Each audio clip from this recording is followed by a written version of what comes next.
오늘 함께 은혜 받을 말씀은 우리 미가서 5장 1절에서 4절 말씀입니다. 우리 구약 성경 1294면에 우리 하나님의 말씀이 기록되어 있습니다.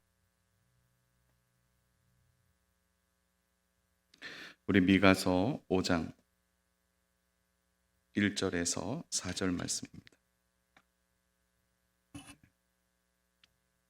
말씀이 길지 않기 때문에 우리 천천히 함께 우리 합독하면 좋겠습니다. 우리 말씀 같이 합독합니다. 딸 군대여 너는 때를 모을지어다. 그들이 우리를 애워쌌으니 막대기로 이스라엘 재판자의 뺨을 치시리로다. 베들레헴 에브라다야 너는 유다 족속 중에 작을지라도 이스라엘을 다스릴 자가 내게서 내게로 나올 것이라.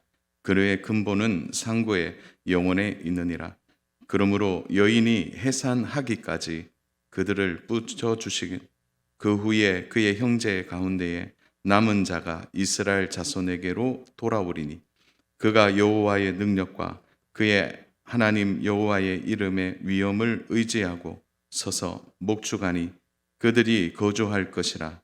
이제 그가 창대하여 땅끝까지 미치리라. 아멘. 여러분 그 메리 크리스마스 이렇게 인사하는데 그 뜻을 알고 계시나요? 이제 메리라는 뜻이 뭘까요? 메리. 이 메리라는 뜻은 즐겁다라는 뜻이고요. 즐거움, 기쁨이라는 뜻이 있고요.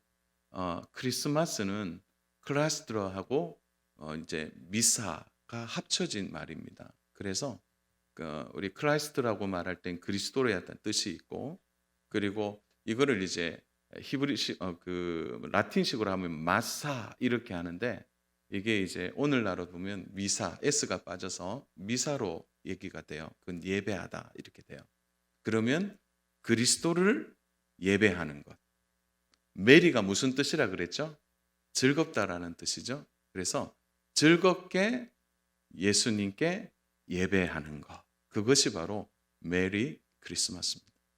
이제 좀 확실히 이제 우리가 기억을 할 거라고 생각합니다. 그래서 메리 크리스마스 이렇게 말하는 것은 즐거운 마음으로 예수님께 예배합니다. 이런 뜻이 메리 크리스마스예요. 그러면 왜 이렇게 성탄 트리를 할까요? 이것은 702년 전에 독일에서 처음 이제 성탄 트리를 한 것이 기록이 되어 있고요. 그 후에 우리가 잘 아는 종교개혁자 마틴 루터가 성탄 전날에 이제 전나무에다가 솜, 리본, 촛불을 달아서 아기 예수님 오심을 기념하는 것에서 성탄 트리가 시작됐습니다. 그러니까 이미 700년 전에 이미 우리의 믿음의 선배들은 성탄 트리를 통해 아기 예수님 우리 가운데 오심을 기뻐하고 즐거워요. 그게 1419년에 이 일들이 진행되었습니다. 그래서 이 전나무를 환하게 밝혀서 사람들에게 아기 예수님이 이 땅에 오신 것을 얘기하는 겁니다. 그래서 오늘은 우리 두 가지를 좀 머릿속에 좀 담아두고 성탄을 좀 맞이하면 좋겠어요. 메리 크리스마스가 무슨 뜻이라고요? 즐거운 마음으로 예수님께 예배합니다 라는 뜻이고, 성탄 트리는 마틴 루터가 이제 공식적으로 전나무에다가 솜, 리본, 촛불을 달아서 성탄 전날에 아기 예수님 오심을 나타내는 일. 그렇게 여러분 머릿속에 좀 담아두고 이제 성탄을 좀 준비하면 좋겠습니다. 자, 우리 한번 따라서 하실까요? 메시아가 오신다. 자, 연말에 주는 우리 세 번째 지혜, 그것은 메시아가 오신다는 것을 아는 일입니다. 자, 성경 66권 전체적인 주제가 뭘까요? 여러분 성경 전체에 대한 스토리를 얘기하라면 한정 끝도 없는 것 같아요. 그런데 성경의 전체적인 내용을 딱 세 가지로 우리는 정리할 수 있어요. 그것은 구약은 뭘까요? 구약은 오실 메시아에 대한 예언이고요. 신약은요, 오신 예수님이에요. 그러면 오늘 우리 시대는 어떤 시대입니까? 앞으로 다시 오실 메시아를 기다리는 거죠. 그래서 성경을 전체적으로 세 가지의 내용이 담아져 있지만 하나의 주제예요. 예수님이 오신다, 예수님이 오셨다.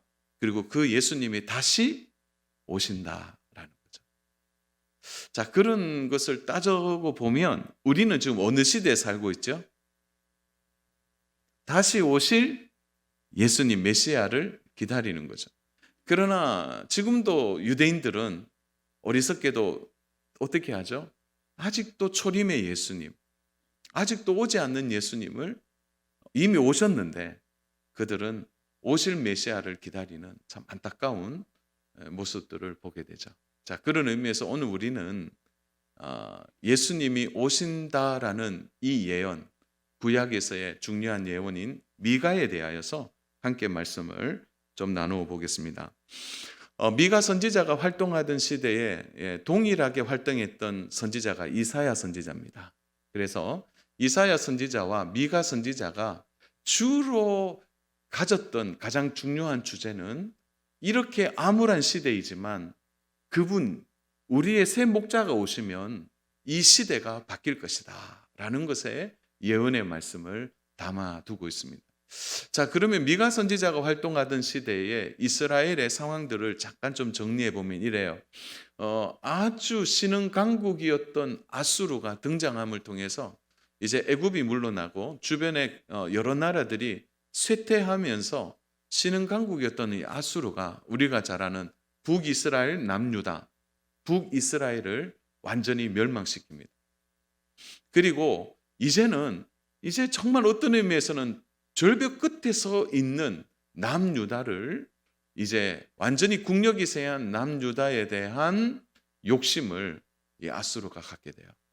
그러나 아수르가 이제 역사의 무대에 사라지고 우리가 잘 아는 남유다는 바로 또 다른 신흥 강국인 바벨론에 의해서 멸망하게 됩니다. 586년에 멸망하게 되는데, 그러니까 그 시대적인 배경을 놓고 보면 미가 선지자가 활동하던 시대는 이스라엘이 가장 어두운 시대이다 이렇게 말해요.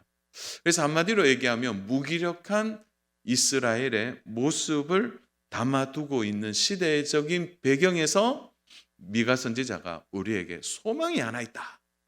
그것은 우리에게 메시아가 오신다. 그 이야기를 하고 있는 것입니다. 자, 그래서 1절을 한번 볼까요? 얼마나 무기력한 이스라엘인지 한번 보겠습니다. 딸 군대여, 너는 때를 모을지어다. 그들이 우리를 애워쌌으니 막대기로 이스라엘의 재판자의 뺨을 치리로다. 그래서 딸 군대라는 말이 좀 이상하죠.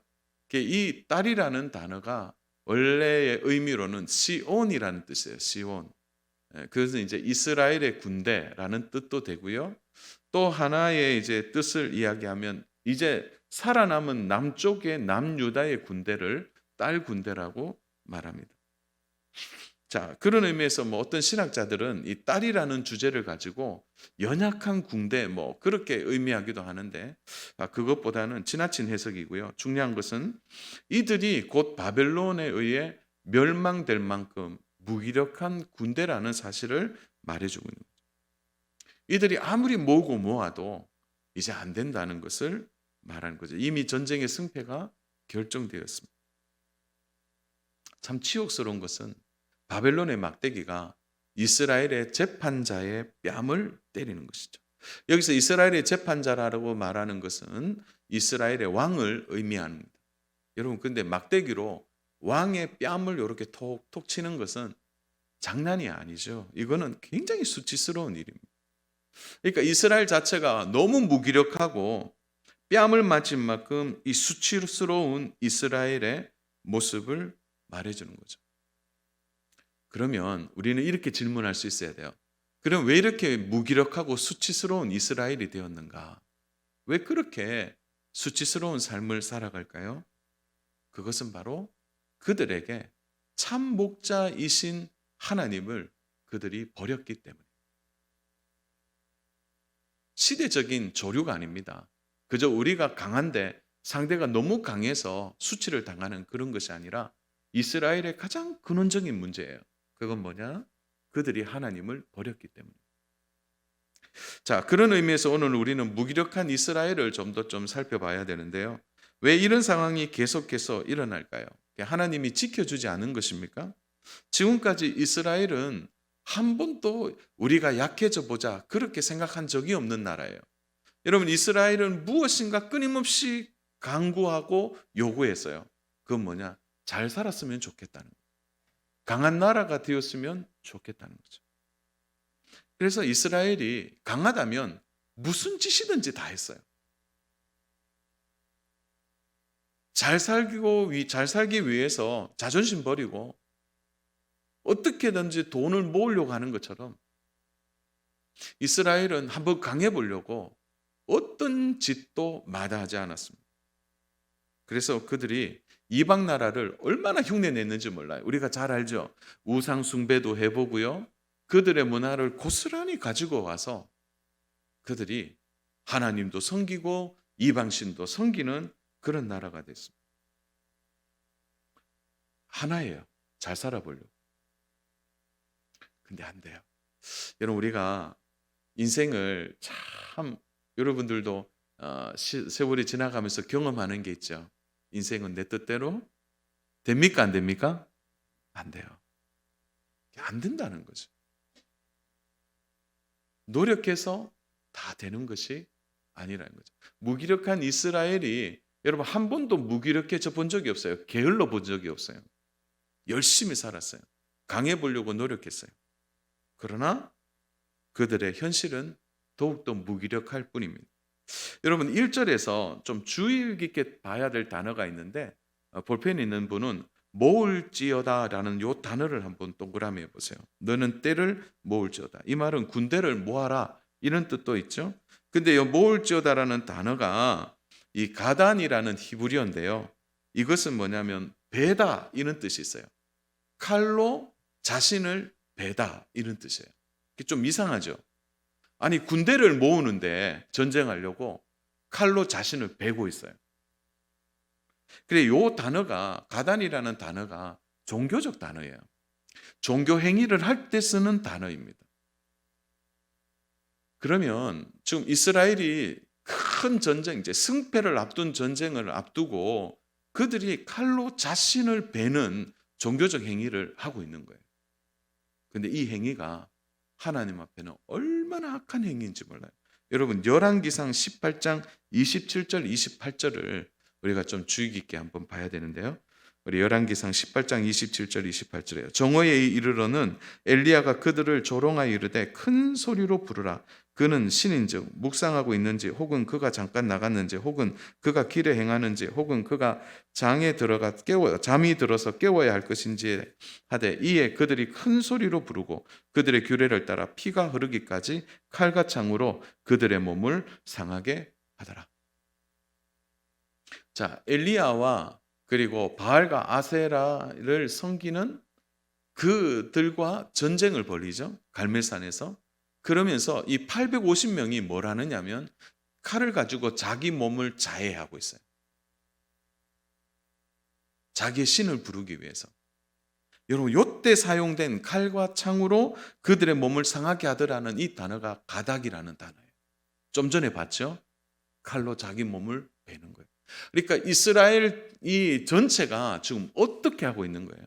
그대로 이방신을 따라서 살아가고 있는 거예요. 위기의 순간이 딱 오니까 그들의 종교적 방식이 드러나는 거죠. 어떻게 해요? 칼로 자기 몸을 위해서 피를 신에게 보여줘서 신이 흥분해서 자기를 도와줄 것처럼. 여러분 얼마나 악합니까? 이스라엘이 이렇게 무기력화된 것은 다른 이유가 아닙니다. 가장 결정적인 순간에 칼로 자기 몸을 베어서 종교적 행위를 하고 있는 거예요. 우리식으로 얘기하면 뭐예요? 하나님 찾아야 되는데 엉뚱한 데 가는 거예요. 제가 지난주에 병원 갈 일이 있어서 갔는데 가서 이제 또 이제 그 병원 갔다가 오는 길에요. 제가 깜짝 놀랐어요. 여러분 시내에 나가 보니까 그 시내의 어느 그 가게가요 다 점집이에요. 제가 사진도 찍어 왔는데 제가 좀 다음에 한번 기회가 되면 좀 구체적으로 보여드릴게요. 이제 얼마나 쉽게 접할 수 있는 그런 이교도적인 문화들이 얼마나 많이 있는지 제가 깜짝 놀랐어요. 젊은이들이 그 앞에서 돈 놓고 그걸 뽑고 있더라고요, 점을. 참. 그런 시대. 여러분, 이스라엘이 이렇게 무너진 이유는 하나입니다. 하나님을 떠난 거죠. 그래서요, 이 수치 당하는 거. 사랑하는 여러분, 우리가 하나님 떠나면 어떻게 될까요? 성도가 하나님을 떠났다. 끝이 난 거죠, 사실은.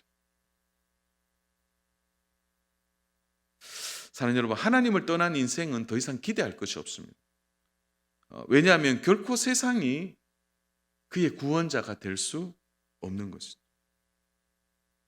여러분, 잘 사는 거 노력해야죠. 열심히 땀 흘려 하는 거예요. 그래서 노동은 우리 주님도 얘기하셨잖아요. 일하라 얘기하셨어요. 아담을 하나님이 창조하시고 아담을 에덴 동산에서 일하게 하셨어요. 그 노동에 아주 신선한 가치를 주신 거죠. 그 일을 해야 합니다. 그러나 그 일이 하나님을 떠난 일이 되면 그게 안 되는 거죠. 그래서 여러분이 직장 갈 때도 하나님과 함께 가야 되는 거예요. 아멘입니까? 네. 하나님 오늘 좀 집에 계세요. 나 좀 직장 갔다 올게요. 그리고 막 직장에서 하나님 없이 사는 거예요. 그 예배 드릴 때도 우리 그렇잖아요. 예배 드리면서 하나님 좀 오늘은 교회 좀 계세요. 좀 집에 갔다 올게요. 그 집에 가서는 뭐예요? 하나님 없이.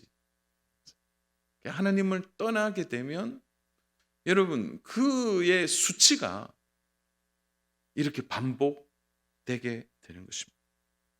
그래서 오늘 하나님이 주시는 메시지는 분명합니다. 너의 구원자가 누구이냐라는 거죠. 그래서 미가 선지자가 오늘 얘기하는 거예요. 이런 수치스러운 상황에, 무기력한 상황에 너의 구원자가 누구인가를 미가는 질문하고 있는 거예요. 그리고 미가는 그 질문에 또 답을 해요. 뭐냐면 우리에게 메시아가 오신다. 메시아가 오신다. 여러분, 그 미가 선지자가 이 메시아 오실 때 이렇게 얘기할 때 참 암울하잖아요. 그런데 여러분 한번 상상해 보세요. 예수님 오실 때는요. 똑같습니다. 오신 예수님, 그 예수님이 오신 이스라엘은 어떤 상황이죠? 가장 무기력한 상태, 로마의 압제에 완전히 짓눌려서 아무것도 할 수 없는 그 시대에 주님이 오셨어요. 저는 묵상하다가 그런 마음이 들었어요. 그러면 다시 오실 메시아는 어떤 시대에 오실까? 한 가지 분명한 게 있죠. 암울하고 혼돈한 시대에 우리 예수님 다시 오십니다. 다시 오세요. 혼돈과 무기력과 모든 것이 무너진 시대. 그래서요, 성도는요, 이런 시대를 살아도 코로나의 엄중한 시대, 앞이 보이지 않는 시대를 살아도 성도에게는 참 소망이 있는 거죠. 왜 그랬어요? 다시 오실 메시아가 있는 거죠. 우리 성도는요, 시대를 보지 않아요. 세상을 보지 않습니다. 바라옵기는 우리 사랑하는 성도 여러분의 마음에 다시 오실 메시아에 대한 소망이 다시 충만하기를 주님의 이름으로 축복합니다. 충만하셔야 돼요. 충만하셔야 돼요. 자, 여기에서 이들이 하나님을 떠나버린 이후에 그들이 할 수 있는 일은 아무것도 없는 거죠. 자, 그래서 미가 선지자의 외침은 하나이죠. 구주가 오시면 된다는 거예요. 구주가 오시면. 여러분, 우리가 운전을 하다 보면은 꼭 유턴할 때가 있습니다. 아마 운전하시면서 유턴하기도 하는데, 유턴을 하는 여러 가지 이제 목적지를 가기 위해 유턴도 하지만, 여러분 유턴의 또 하나의 방법 이유 중에 하나가 뭐예요? 길을 잘못 들면 다시 유턴하죠. 돌아가야 되는 거죠. 돌아가야 되는. 다시 오신다는 이 메시아, 그리고 이 미가 선지자가 전하고 있는 주님이 오신다, 참된 메시아가 오신다라는 이 메시지는 이스라엘 백성들에게 다시 돌아오라라는 중요한 사인이에요. 저는 이 12월 달에 아기 예수님 오신 이 성탄이 주는 가장 큰 의미는 다시 돌아갈 수 있는 소망이 12월에 있다고 생각해요. 그래서요, 여러분 11월 달까지 좀 잘못 살고 힘들게 살고 어렵게 살아도 이 12월 달에 다시 돌아가는 거예요. 리턴하는 거예요. 유턴해서 다시 하나님을 붙들어야 하는 것이죠. 그러므로 사랑하는 여러분, 메시아가 이 땅에 오시면 어떤 일이 벌어집니까? 그 메시아가 오시면 어떤 일이 일어나죠? 그런 의미에서 오늘 미가는 우리들에게 다시 오신 메시아, 그리고 그 당시에 오실 메시아에 대하여 어떻게 말하고 있는 것입니까? 여러분 2절을 한번 봐주세요. 베들레헴 에브라다야, 너는 유다 족속 중에 작을지라도 이스라엘을 다스릴 자가 내게서 내게로 나올 것이라. 그는 근본은 상고의 영혼에 있느니라. 자, 이 메시지는 뭐냐? 기대할 것이 없는 그리고 어떻게 보면은 무기력한, 그리고 기대할 것이 없고 정말 어떤 의미에서 보면은 위대하지 않는 그곳에서 바로 메시아가 오신다. 기대할 것이 없는 작은 마을에 메시아가 오신다라는 것을 미가 선지자가 먼저 선언하고 있는 것이죠. 여러분, 예수님이 이 땅에 오시는 장소가 어디입니까? 베들레헴 에브라다야 이렇게 나오는데, 이 두 장소로 생각할 수 있는데요. 이거는 호구를 조사해 보면 똑같은 말이에요. 에브라다가 옛 이름이고요, 베들레헴이 지금의 이름입니다. 그러니까 같은 지명이에요. 자, 그러니까 한 장소이고, 마태는 이 구절을 인용하면서 유다 베들레헴으로 표현하죠. 그러니까 이게 하나의 지명입니다. 근데 베들레헴이 유명한 곳입니까? 지금은 유명해졌죠. 그러나 그 당시에는 무명의 동네입니다. 아무도 알아주지 않은, 기대할 만한 것이 없는 동네이죠. 사랑하는 여러분, 우리는 상식적으로 생각하면 그래요. 메시아가 오신다 이렇게 얘기하면 메시아가 어디에 오시면 좋겠어요? 사람들이 아주 많고 영향력 있는 도시에 메시아가 오시면 얼마나 더 좋겠습니까? 파급 효과가 크겠죠. 위대한 왕이 다스리는 곳에 메시아가 오시면 얼마나 좋겠어요. 그러면 그 메시아가 메시아 되심이 더 크게 증거가 되겠죠. 그런데 유다 족속 중에서도 작고 작은 베들레헴에서 메시아가 오신 거죠. 정치적으로 경제적으로 아무런 도움이 되지 않는 작은 동네입니다. 그곳에 메시아가 오는 것입니다. 사랑하는 여러분, 그러면 이 메시아의 줄기는 우리가 흔히 이사야 선지자를 통해 얘기하죠. 이새의 줄기라고 말하는데, 이사야 11장 1절에 보면 이새의 줄기에서 한 싹이 난다는데, 이새는 누구입니까? 아무도 알아주지 않는 무명의 사람입니다. 다윗의 가문은 여러분 들어보셨잖아요. 위대한 가문이죠. 그 다윗의 아버지 이새는 아무도 알아주지 않는 사람. 여기에서 오늘 우리는 아주 중요한 삶의 적용을 찾아볼 수 있어요. 그것은 위대하지도 유명하지도 아무것도 없는 동네에서 메시아가 오셨다는 것은 오늘 참 진리를 붙들고 살아가는 우리들에게 참 용기가 되는 말씀입니다. 여러분, 하나님이 일하는 방식은 이렇습니다. 무명한 자, 작은 자, 부족한 자, 연약한 자, 힘이 없는 자에게 메시아의 소망을 주셔서 그를 일으키셔서 하나님의 진리를 전하게 하시고 하나님의 능력을 나타내게 하셔요. 아무도 알아주지 않는 거죠. 세상은 유명하라고 얘기하고요. 세상은 힘을 가지라고 얘기하고요. 세상은 모든 것을 행하라고 얘기합니다. 세상은 그래요. 세상 다 가보세요. 유명해지기 원하고 세상은 힘 있기를 원해요. 그러나 하나님은 그렇게 말하지 않는 것입니다. 그래서 사랑하는 여러분, 아무리 작은 가정이라도요, 아무리 부족한 가정이라도 그곳에 하나님이 오시면 그 가정이 참된 복된 가정과 가문이 될 수 있어요. 내가 좀 능력이 부족하고 어려워도요, 그곳에 하나님이 오셔서 하나님이 그곳에 메시아가 되시고 목자가 되시면 그의 삶과 가정과 가문이 바로 하나님이 주목하시는 믿음의 가정과 가문이 될 수 있는 것입니다. 여러분, 그래서 이 무명한 동네의 베들레헴에 예수님 오시고 오늘 어떻게 됐습니까? 유명한 동네가 되었어요. 저는 오늘 우리의 소망이 여기에 있습니다. 사랑하는 여러분, 세상과 비교해서 살아가지 마세요. 세상과 비교해서 우리의 가정이 어떻다, 또 우리의 가문이 어떻다, 또 우리가 살아가는 어떤 재력에 대한 부분들, 이런 것들이 자꾸 비교되니까 우리가 때로는 진리에 대한 마음의 경외심이 흐려지게 돼요. 그렇지 않습니다. 사랑하는 여러분의 마음에 하나님이 살아계시고 여러분의 메시아 되신 예수님이 나의 구원자로 고백하는 그 가정이 참된 소망이고, 그 가정이 복을 받는 가정이고, 그 가정이 하나님의 뜻을 이룰 수 있는 믿음의 가정과 가문이 될 줄로 믿습니다. 이런 믿음을 가지고 우리 아기 예수님 오심을 기뻐해야 할 것입니다. 자, 그러면 메시아가 이 땅에 어떤 모습으로 오셨습니까? 바로 섬기려고 낮은 곳으로 메시아가 오셨다는 거예요. 무명한 그곳에, 낮은 그곳에 가장 무기력한 인간의 모습이 악이 아닙니까? 누군가의 도움을 받아야 될 그 모습으로 주님이 오셨다는 거죠. 강한 도시, 강한 자의 삶, 강한 자의 가문, 그렇게 오시지 않았어요. 인생의 주인이시고 세상의 주권자이신 그분이 이 땅에 섬기고 낮은 모습으로 오신 거죠. 여러분, 은혜는 그렇게 흘러가야 돼요.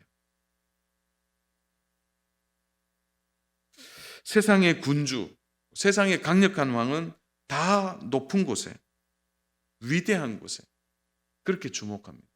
여러분, 마가복음 10장 45절 우리 교회가 외우는 대표 구절 아닙니까? 인자가 온 것은 섬기려 함이 아니라 받으려 함이 아니라 도리어 섬기려 하고 자기 목숨을 많은 사람의 대속물로 주려 합니다. 그래서 섬기려고 이 땅에 오셨다는 거예요. 여러분, 그래서 하나님의 은혜는 언제나 낮은 곳으로 그러게 되어 있는 것입니다. 그러므로 사랑하는 여러분, 우리가 하나님의 은혜를 알고 메시아가 이 땅에 오시는 진정한 진리를 깨닫게 되면요, 여러분, 우리 자랑할 수 없습니다. 내가 뭐 좀 한다고 자랑요? 가당치 않는 일입니다.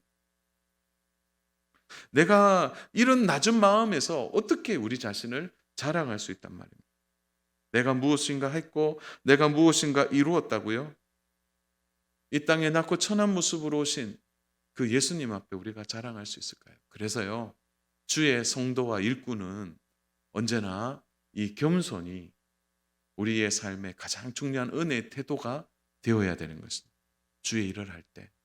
그래서 올해 이제 한 해 마무리하고 내년에 할 때 더 겸손하고 낮은 마음으로 주님을 섬기는 은혜가 있기를 축복합니다. 이 낮은 마음을 하나님이 복을 주시고 은혜를 더하여 주시는 것입니다. 여러분, 그래서 이렇게 낮고 낮은 마음에서 주님이 오셔서 섬기잖아요. 그러니까 작은 것이라도 그것을 하나님이 기뻐하시죠. 그래서 성경에 보면 작은 것을 통하여 하나님의 은혜를 크게 드러낼 때가 얼마나 많이 있는지 몰라요. 그 중에 하나가 작은 소자의 작은 도시락, 그걸로 5천 명이 먹고도 남았죠. 그리고 사르밧 가부의 그 작은 밀가루 한 움큼으로 그들이 가문을 견내는 큰 은혜를 잊게 된 것처럼 오늘 우리가 갖고 있는 이 작은 은혜들을 가지고 우리가 낮은 모습으로 이 은혜를 흘려보낼 때 하나님이 우리를 통해서 크게 능력이 나타나고 열매가 맺어 줄 줄로 믿습니다. 자, 그럼 마지막으로 우리가 한번 살펴볼 것이, 그럼 메시아가 오셔서 하는 일이 뭘까요? 그것은 다스림과 평안을 우리에게 주신다는 거죠. 우리 4절 한번 볼까요? 그가 여호와의 능력과 그의 하나님 여호와의 이름의 위엄을 의지하고 서서 목축하니 그들이 거주할 것이라. 이제 그가 창대하여 땅끝까지 미치리라. 자, 여기서 주목해야 될 단어가 목축하다라는 뜻인데, 이 목축하니라는 뜻의 의미는 뭐냐면 원어적 의미에서는 새 목자를 주신다는 의미가 있어요. 새 목자. 자, 질문할게요. 새 목자가 누구입니까? 새 목자가 누구이죠? 좀 정확하게 이렇게 하지 마시고, 새 목자가 누구이죠? 예수님이세요. 예수님. 메시아죠. 자, 여러분, 성탄의 기쁨은요, 우리에게 메시아가 오시는 거죠. 우리에게 새 목자가 우리를 돌보시고 인도해 주신 의미가 여기에 담겨 있습니다. 사랑하는 여러분, 이스라엘이 이렇게 수치를 당한 이유가 하나라 그랬죠. 그들이 하나님을 떠났기 때문에. 떠난 그들에게 우리 주님은 다시 어떻게 말씀합니까? 내가 너희의 목자가 되겠다는 거죠. 할렐루야입니다. 할렐루야. 사랑하는 여러분, 제가 어떻게 긴 말로 이 부분을 설명하겠습니까? 뭐 여기에는 설명을 많이 했지만 제가 딱 하나만 더 당부한다면 여러분의 가정의 목자가 누구입니까? 여러분의 가정에 여러분의 가정을 목축하고 양육하고 이끌어가는 분이 누구이죠? 그렇죠. 그러면 새 목자를 이 복된 성탄에 고백하고 다시 받아야 되는 것이죠.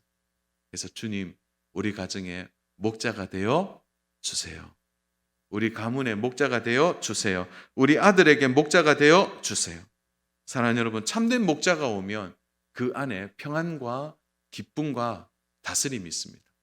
사랑하는 여러분, 세상은 평안이 없어요. 코로나의 어려운 엄중한 시대에 여러분 세상 보세요. 평안이 있습니까? 아무것도 없어요. 여러분, 이렇게 평안이 없는 이 시대에 지팡이를 들고 우리의 새 목자가 되어서 평안을 주시겠다 하시는 이 복된 예수님을 이번 성탄에 우리가 기쁨으로 맞아야 되지 않겠습니까? 이 복된 예수님을 우리의 가정에, 우리의 자녀들의, 또 우리 교회에 참된 목자로 받아서 이 복된 성탄에 우리 구주를 고백하는 은혜가 있기를 축복합니다. 말씀을 정리합니다. 사랑하는 여러분, 예수님이 가장 어려운 때 오셨는데 지금은 우리는 가장 어려운 암울한 시대를 맞이하고 있습니다. 요즘은 교회가 세상으로부터 지탄을 받고 수치를 좀 당하고 있는 것 같아요. 지나친 뭐 언론에 그런 것도 있겠지만 세상은 우리에게 끊임없이 요구합니다. 너희들은 우리와 다르다는 거죠. 저는 이건 메시지가 좋은 메시지라고 생각해요. 왜요? 교회의 마지막 기대를 그들이 걸고 있습니다. 교회는 달라야지. 성도는 달라야지. 저는 이런 시대에 우리가 복된 예수님을 성탄에 맞이하여서 그들에게 전하는 그런 은혜가 있어야 됩니다. 기근과 전쟁의 심한 오늘 시대에, 혼란스러운 시대에 우리 주님이 오실 겁니다. 그때까지 참 소망이신 그 복되신 우리의 목자 되신 주님을 여러분이 믿고 의지하고 살아가고 여러분의 가정에, 직장에, 일터에 모시는 그런 은혜가 있기를 축복합니다. 여러분, 지금 뭐 가장 큰 위기라고 말하는데 여러분, 성경이 말하는 위기는 세상과 달라요. 여러분, 철저하게 하나님 의지하면 이 위기도 넘어가고 이 위기도 오히려 하나님의 안전을 경험하는 복된 기회가 될 줄로 믿습니다.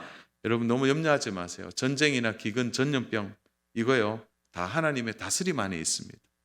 그러하기에 우리가 겁낼 필요가 없어요. 참된 목자를 모시고 우리 안에 평안을 누리고 이 복된 성탄을 기다리고 준비하는 저와 우리 귀한 성도 여러분 되시기를 주님의 이름으로 축복합니다.